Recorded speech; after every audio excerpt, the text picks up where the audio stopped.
What's up, gents? Antonio here, Failing to Freedom. I've got my co-host, Aaron Marino, Alpha M, two-time Shark Tank. You got on there and you crushed it, man. Every time. I remember we had the Every party. time? Yeah, that's a Every funny time. story. Yeah, it Yeah. was not, I would not consider crushing what I did. You I know, got crushed. Emotionally, I got crushed. no, you didn't. No, When you I went didn't. on You the first you time, I was you crushed. recovered and you came Oof. back so strong. In fact, that's what I want to talk about, building mental toughness. And I'm going to use what happened to you right there on television the first time you went on. They crushed your ideas, but you came out of that stronger, better. And in fact, I think the word that a lot of us hear, and everyone has different, triggers to it, but trauma. And like if someone were to watch you on Shark Tank for the first time, I think there are people out there that say, how is he not traumatized? How did he even recover from what happened to him on there? And I think a big part of it is subconsciously, like you don't even know that you've got these amazing tools that have enabled you to be mentally tough and to come out of a situation like that actually stronger. But why do some people come out of this stronger? And yet, Aaron, we both know people that if they were to get on Shark Tank and do exactly what you did, they would have never recovered. They would Yeah. have like given up. They would have walked away. They would be still thinking about that 10 years later, bring up and that's what held me back. And that's why I was never successful. Yet for you, you can come out of this. So I've got a framework, which I have totally stolen from Alex Hormozy. I was listening to one of his podcasts the other day, and I was like, this is so good. Hopefully, he writes a whole book on it, but we're going to help spread the word and get it out there because I can lay out this framework. But the reality is, people have to do the work. They've got to recognize this in themselves, they've got to apply it. But yeah, before I get into that, though, mental toughness. I mean, do you consider yourself to be a mentally tough person, Aaron? Yes. Yeah, 100% I do. I think, anytime you meet somebody that is very disciplined, I think they are typically pretty mentally strong. And this is one of the things that I think about is, when you grow up and there might be adversity or you fail and have your dreams crushed or whatever that situation is, you really are going to go one of two ways. You're either going to basically overcome it, compartmentalize it, move forward, deal with it, whatever way you're going to deal with it. Hopefully it's not in a self-destructive manner, or you're going to fold up and you're going to allow that one situation or your past to dictate your future, and you're not going to try again, or you're not going to pick yourself back up. And so the other thing that I really feel, and this is David Goggins, I'm going to steal this from David Goggins, is working out. Also, competitive sports. Wrestling is something that I did in high school. I was a pretty good wrestler. And wrestling is one of those sports that even though it's a team sport, it is super individual. There's nobody that's going to help you if you haven't done the work. There's nobody helping you on the mat. You lace up your little silly shoes,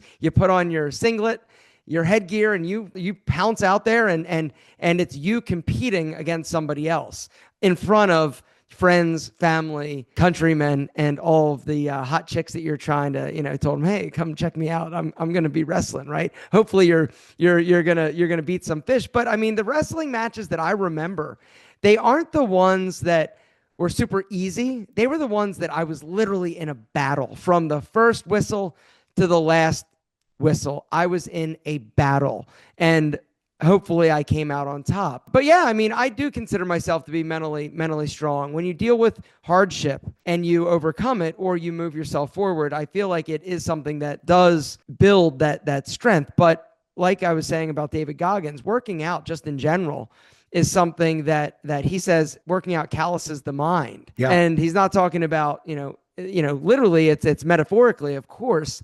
And you're putting yourself in a knowingly uncomfortable position. You know that it's going to suck. You know that it's going to make you want to throw up when you do those heavy squats. You know that it's going to hurt and burn, but you do it anyway. And when you do that, you're putting yourself in this uncomfortable position. And over time, you keep doing this, and it makes you more resilient and resistant to life's hardships and struggles because you are going to have them. There's a great book out there called Antifragile. And he talks Ooh. about, what's the opposite of fragile? A lot of us think it's tough or it's being resilient, being able to bounce back.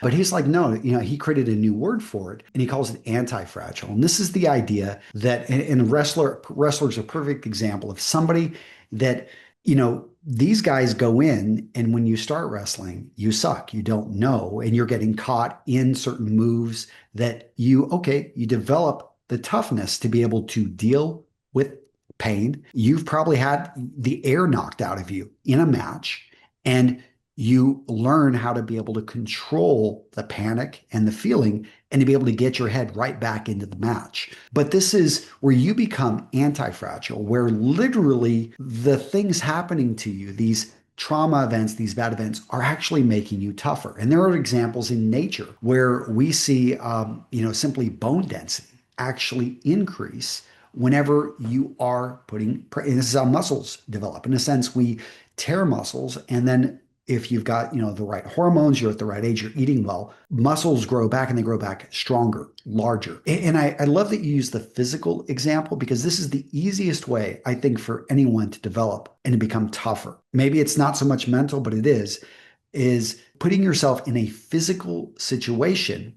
in which you are very uncomfortable, whether that be, going out hiking in snowy, cold weather, or you're just consistent in your workouts. So when it is raining, it's miserable out there, you still get out there.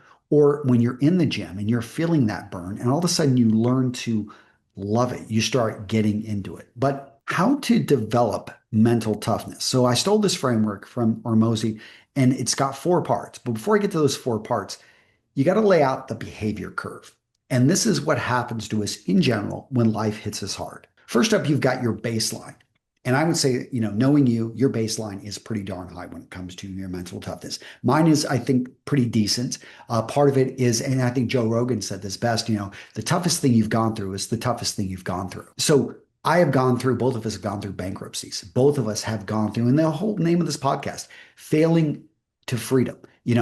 We have gone through some very painful failures. We've also gone through just some tough times in life. My experiences in the military toughened me up quite a bit. Your experiences just building businesses and going through so much, with your tough upbringing, that right there. But our baselines now at this point are pretty high. But something bad usually happens, and this is called the disruption. And when we define bad, it's just something against your preferences. I may not view it as bad, but you view this as bad. So you're disrupted.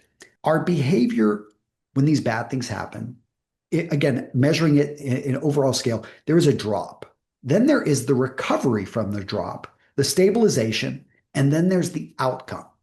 And we have both seen this where some people, they go through this bad thing and life hits them, and they come out and they never recover, or it seems like they are weaker for what life has hit them with. Other people, and I think both of us in many ways are like this type of a person, at least at this point in our lives, we actually have gotten stronger. We look back on our failures, and I know, but we laugh at them now, but it's like, man, that stuff actually made me better. Losing that close match didn't derail you. It actually made you stronger, because you realized that guy was ranked number 1 in the state, and I hung with him. And yes, my overall, I've got a loss record, but I hung with the best guy in the state.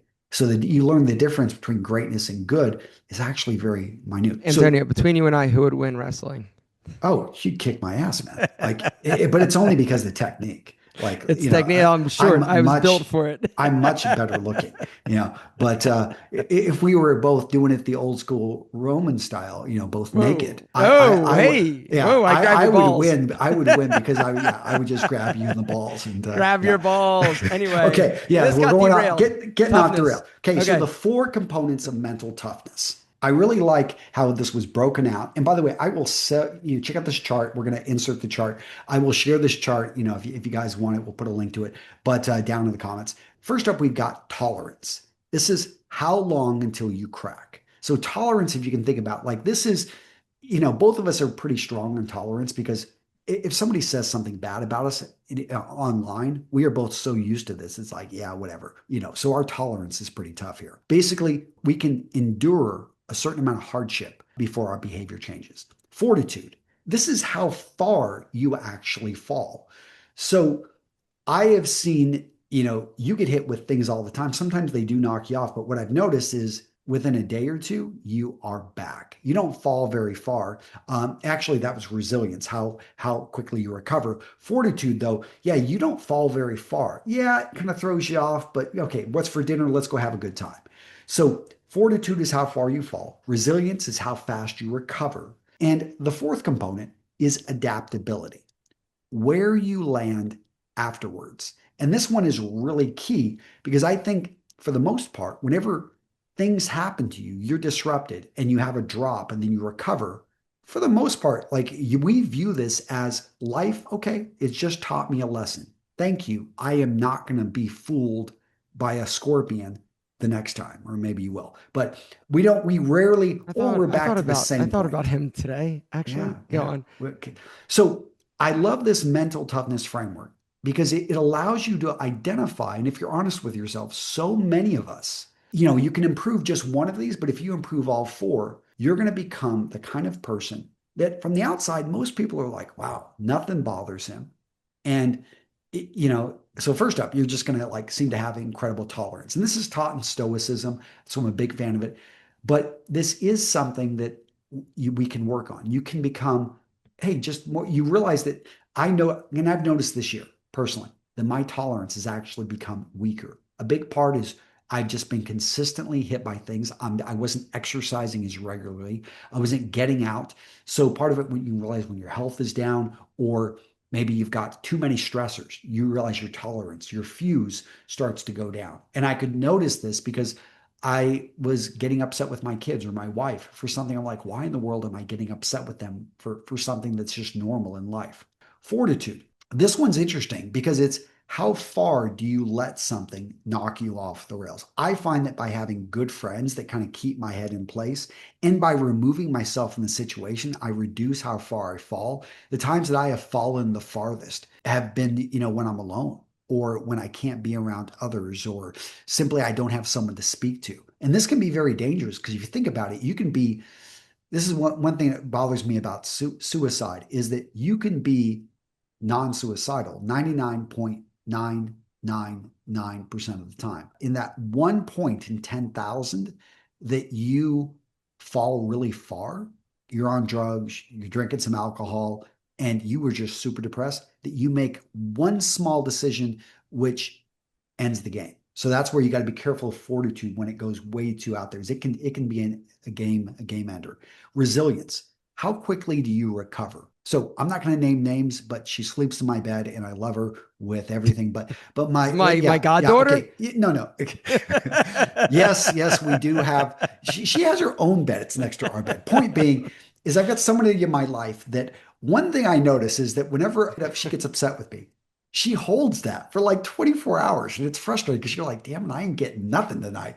But seriously, it's like, how long does it take somebody to recover? And we've seen these people, like I think coaches, you hear about these football teams that like when they lose a game or they win a game, you got 24 hours.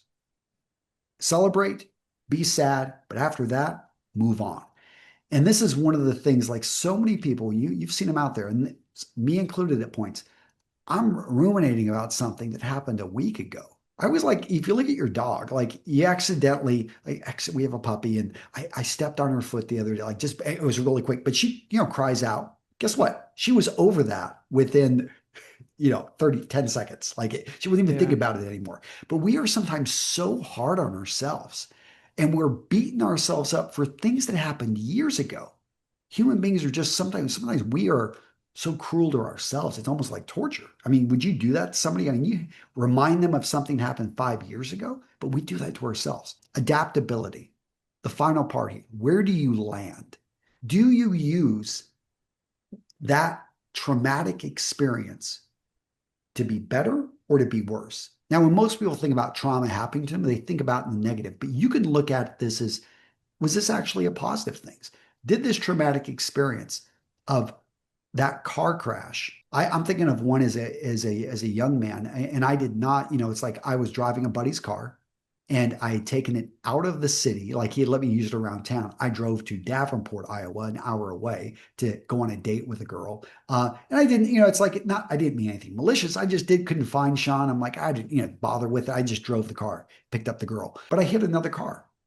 And not only did I not tell him about it, I don't know what I was thinking, but I actually pulled over. I didn't even bother checking on the other person. And they come over and they're like, hey, like, why'd you pull off the road? I'm not saying it was like, it's things a little bit hazy, but I'm like, I freaked out and I realized like, hey, you can't do that shit. Like, and I had to talk with his parents and I talked with him and I lost a bit of trust, but you know, I came out of that situation. I feel better because I realized F this, like they they don't care. It's just a little bit of money. And they weren't like my parents that would have gone ape shit over this stuff. I look back on that story and I'm not proud of it, but I'm proud that I came out of that thing stronger. And a lot of times we come out of things the opposite. We come out of things weaker. So that's the mental toughness framework. Again, I give credit to Alex and his amazing stuff over there. But I've enjoyed this because I think when you've got a framework, you're able to approach things in a way that, okay, I can break this down and I can make improvements. And that's just the way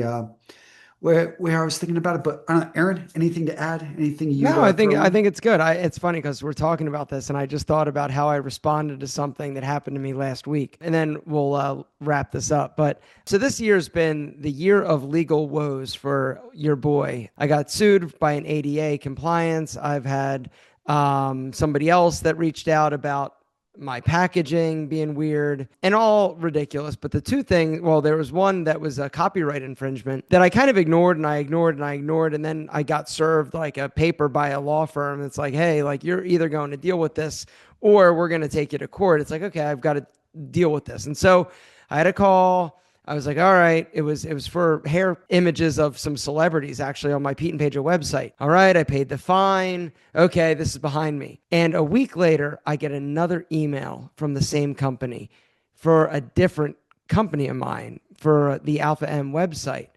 And it was from the same law firm saying, hey, you're using an image illegally. Call us and we'll figure this out or we can handle it. And it's like with each kind of like issue that I've had, like I get like really pissed off, but then like with each time something happens, I get kind of less pissed off. And this last time I called the guy, it's like he's my buddy now. And I'm like, hey, John, like let's figure this out. This is the case number. He goes, and I'm like, I'll give you $100 to settle it. He's like, I'm not taking it. He's like, no way. I'm like, all right, 200. You're crazy. We approach you. And so at this point, it's like a fun negotiation, fun. And long story short, we ended up settling on $750 to settle this. But if it hadn't been for these other situations, that would have really ate at me. By the time I was done, I basically was joking around, emailing with the guy when he sent me my receipt for paying it and closing the case. I joked with him. I said, I'll talk to you soon, I'm sure. And he said, well, you got to stop stealing people's stuff. And I said, oh, it's by accident, but touche. And so anyway, my telling you this is just that would have really bothered me greatly if it wasn't the fact that I had kind of learned from these situations. And one of the things that the big lawsuit kind of taught me was, you know what? As my grandfather would say, you're either going to feed your ego or your family. And this is one of the things that he told me as I was growing up. And it's very, very profound. And I think about it often. I'm either going to allow my emotions and my ego to rule my actions, or I can choose to put it to bed, put it aside, move forward. And sometimes you just have to do that and understand that peace of mind and sometimes making a hard decision is actually the right decision. And you learn this through time, but also building mental toughness.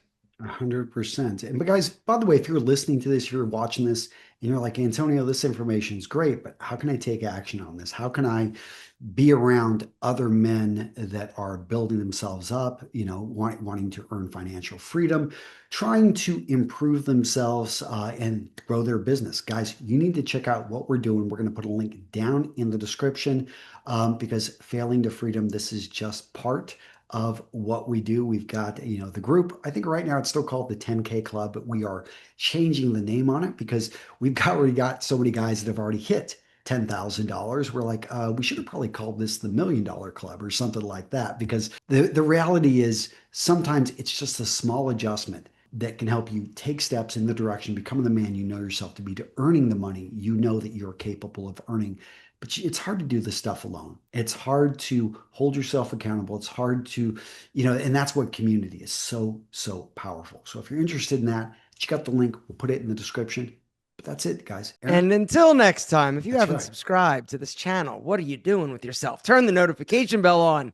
This bad boy is on the way up, and we're glad you're here at the beginning because we're having fun and we hope you enjoy some of the lessons we've learned over the years of being knuckleheads and failing because it will happen to the best of us. And if you're not failing, you're not trying, gentlemen. Antonio, peace. Take care.